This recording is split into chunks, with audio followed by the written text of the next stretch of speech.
नमस्कार, आपण आहोत विश्व मराठी संमेलनात आणि आपल्यासोबत आहेत आर.जे. सोहम. नमस्कार सर. नमस्कार. सर, कसा आहे तुमचा मूड? मला खूप छान वाटतं. आमच्या शहरामध्ये असं काय झालं की आम्ही खूप एक्साइट होतो.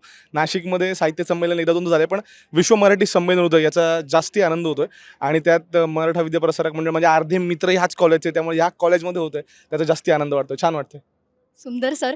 सर, तुम्ही एक स्वतः कंटेंट क्रिएटर आहात. खूप छान छान विषय तुम्ही आपल्या बोलीभाषेत अगदी सरळरित्या मांडलेले आहेत. सर, आताची आपली नवीन पिढी, तरुण पिढी मोबाईल, सोशल मीडिया ह्या थ्रू खूप खूप त्या बाजूला अशी वळलेली आहे.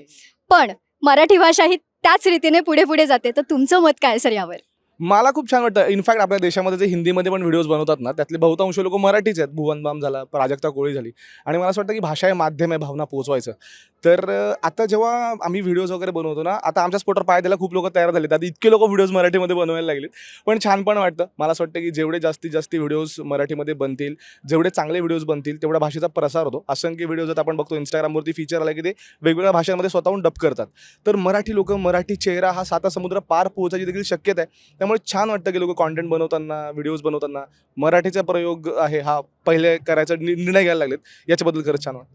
सर, मला अजून एक शेवटचा प्रश्न विचारायचा आहे.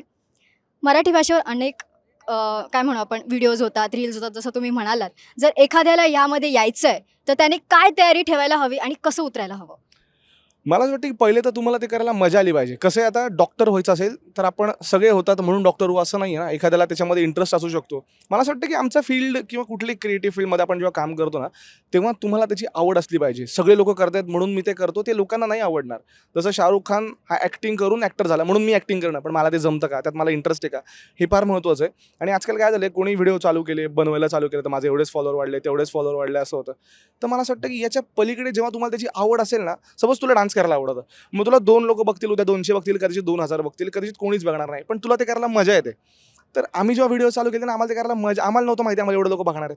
तर जर तुम्हाला मजा येत असेल तर करा. कारण हे प्रेशर घेऊन करण्यासारखं काम नाही आहे. तुमच्याकडनं ते होणार पण नाही. तुम्हाला त्याची आवड असेल, तुम्ही फ्री असाल तर कधी तुम्ही कराल. तर मला पर्सनली असं वाटतं की तुम्हाला त्याच्यात आवड आहे, इंटरेस्ट असेल तरच तुम्ही करा. सगळे करतायत म्हणून मी पण तेच केलं पाहिजे, अशा भानगडीत नका पडू. खूप लोकांना असं वाटतं की खूप पैसे आहेत, फेम आहे म्हणून या. पण असं सगळ्यांना नाही भेटत. हे देवाच्या कृपेने आम्हाला भेटलं म्हणून आम्ही करतो. नाहीतर कदाचित हे सगळं नसतंही झालं. पण एवढी खात्री आहे, मी ओळखतो, जसं मंगेश माझा एक मित्र आहे, त्याला अभिनयाची आवड आहे. तर कदाचित कोणी नसते बघितले व्हिडिओ ना, तरी त्याच्यामध्ये तो किडा होता, तो करत राहिला असता. तर तुमचा तो किडा असेल तर करा. हे बाकी सगळं जे आहे ना, हे एक्सटर्नल आहे. हे भेटला देवाच्या कृपेने तर भेटेल, चांगलंच आहे.